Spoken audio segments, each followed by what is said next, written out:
My name is Mira, and I was 17 the night my family decided the house was worth saving more than I was. The news kept repeating the same word Category 4 hurricane, mandatory evacuation. Everyone on our street listened.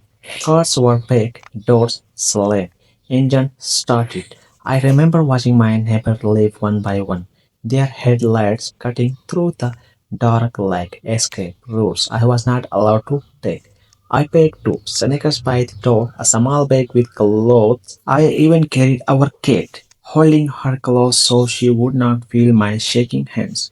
Then my mother said it came like it was nothing. Someone has to stay. At first, I thought she meant both of them, but she did not. My father did not argue. He just nodded, walked upstairs, and a few minutes later, I heard the sharp final sound of nails being hammered into my bedroom window from the outside. The lights went out before the storm even reached us, and just like that, they were gone. 19 hours later, I was still sitting in the hallway closest. I smiled, not because I was brave, because for the first time I finally understood exactly what I was to them. But this was not a good family making one bad decision under pressure. This was the most honest thing they had ever done. My father grant college work country maintenance. He knew what storms could do. He had seen broken houses, flooded roads, and wars. He understood exactly what leaving someone behind meant. That's why it was not a mistake. My mother, Lydia College, spent her days helping aid coach. People trusted her. Kids loved her. She knew how to make anyone feel safe except me. Then there was Caleb, my brother, the one they were proud of, the one they talked about, showed of, celebrated. He got new shoes. I got his old backpack. He got right in the truck at 16. I walked 3 miles to school even the rain. When I got straight A's, nothing happened. When Caleb got a B, it went on the refrigerator like it was something special. I learned early how to stay quiet, how to take up less space. But there was one person who saw me. Nana June Whitaker. She did not ignore things. She did not pretend it. She would look right at me like I mattered, like I was real.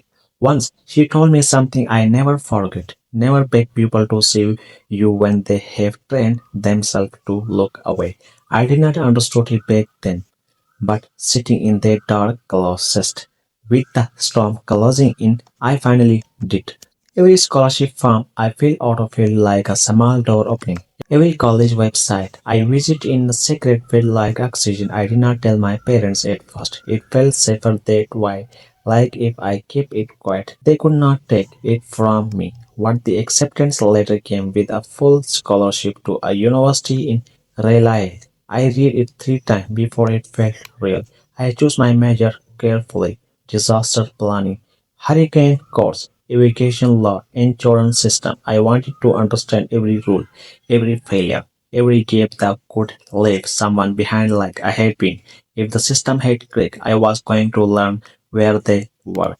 College felt different, not easy, but fair. What I did mattered there. My parents barely called. When they did, it was quiet. They needed something, a firm sign, a question answered. It was never about me, but every Sunday my phone rang. Nana. She would ask about my classes, my life, what I was learning. Twice a year she came to visit, always carrying a small tin box filled with her bacon balls. On her last visit, she sat across from me quieter than usual. Then she told me the truth. The house had always been mean for me. She had changed her well. When the time came, it would be mine. Grant Collins, Lyda Collins, the two people who once left me in the dark, now needed my permission to keep sleeping under that roof. Nana passed quietly, no warning, just a phone call on a Tuesday morning that split everything into before and after. At the well reading, no one looked at me at first. Then the lawyer said it clearly. The house belonged to me. By the time I stopped it outside, my phone was already vibrating. Calls, message, 53 missed attempt to suddenly remember I exist. I did not answer. Instead, I sent paperwork, a formal lease agreement, market rate, clear term. They did not sign. A week later, I got video proof and Marlene living there instead, not paying, not asking, just taking. Then a colleague called, said he missed me, said we should fix things. I listened long enough to hear what he really wanted, money. They offered 55,000 US dollars for the house. I declined. A coastal retreat company made a real offer. I accepted. But first, there was the permit board. I stood in front of them, hands steady across the room. My mother sat in a blue cardigan. Caring quietly, my father started straight ahead. I brought a comment email, a printed message from my father, his words, not mine, a threat. Then I pulled out weather report from the night of Hurricane Isabella and told them what happened, not as a story, as a fact. A board member leaned forward and asked my father, did you board her window from the outside? He did not hesitate. It was for protection. I nodded slowly, then he looked back at the board. Then why? I asked. My voice came. Did you tell me it was so I would not get any ideas? No one spoke. The room went completely still. For the first time, it was not just my memory, it was witness. The word came minutes later. Unanimous, permit approved. People think revenge feel hot, mine felt cold, traces almost quiet. The eviction day was clear and still an attorney stood beside me. A deputy waited near the door. Everything was done by the book. No raised voice, no confusion. My mother cried, asking for 2 more weeks, just two. I did not say yes. My father walked past me without looking, not even once.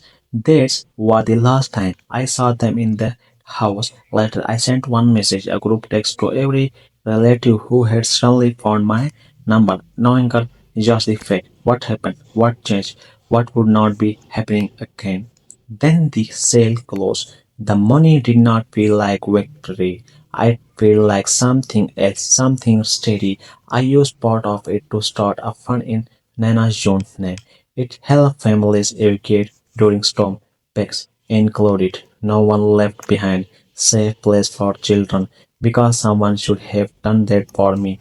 9 years ago, I smiled in the dark because I finally understood I was alone. Now I smile because I am not trapped there anymore.